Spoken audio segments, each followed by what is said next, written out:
Communiqué. Il y a quelques semaines de cela, les services de renseignement ont intercepté plusieurs communications entre un individu et des chefs terroristes portant sur des détails des positions des forces de défense et de sécurité intérieure, des volontaires pour la défense de la patrie, ainsi que sur les opérations militaires.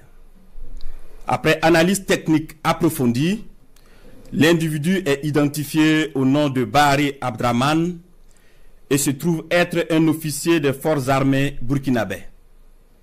Il est identifié appartenant au bataillon de justice militaire. La recherche d'informations sur lui dans son corps d'appartenance va permettre aux agents de renseignement de découvrir que l'officier est en situation d'absence irrégulière depuis quelques semaines et fait l'objet de procédures pour désertion.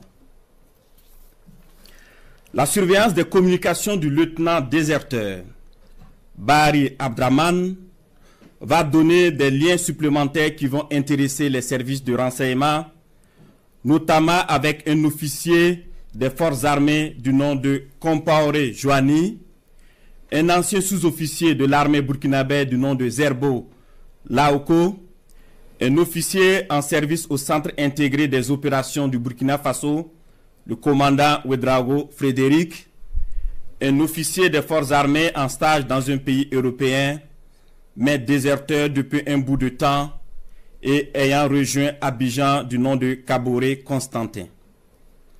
Le travail minutieux des services de renseignement va révéler un grand complot en préparation contre notre pays, dont le but ultime est de semer le chaos total en vue de placer le pays sous tutelle d'une organisation internationale à mesure de reprendre le contrôle dans 10 ou 20 ans selon les instigateurs.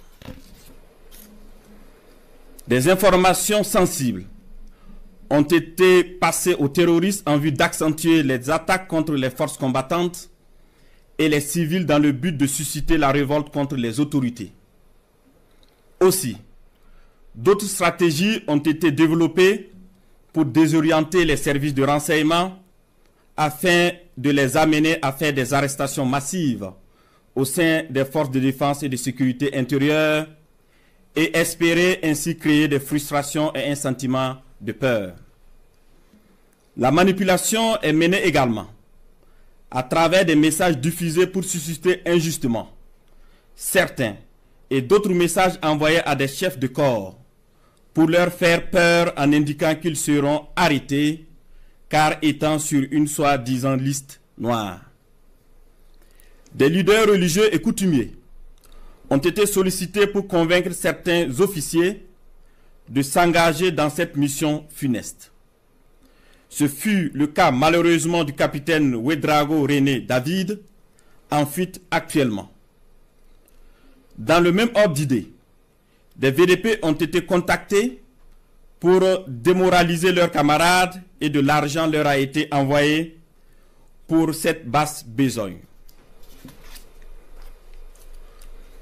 Tous ces stratagèmes perfides ont été développés dans le seul but de déstructurer l'armée et semer le chaos.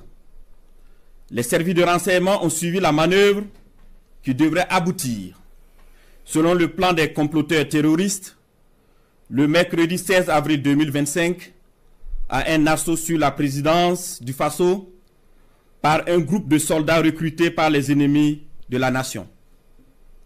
Cet assaut devrait être mené au même moment que plusieurs attaques terroristes d'envergure pour occuper les vecteurs aériens à défaut de pouvoir les détruire au sol.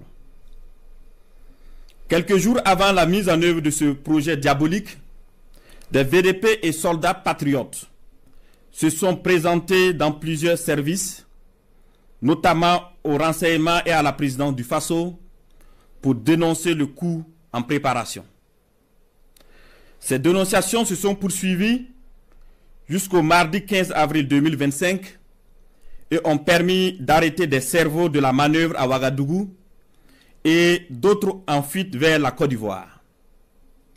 Il faut noter que les cerveaux à l'extérieur du pays sont tous localisés en Côte d'Ivoire, y compris le nommé Bahari Abdraman.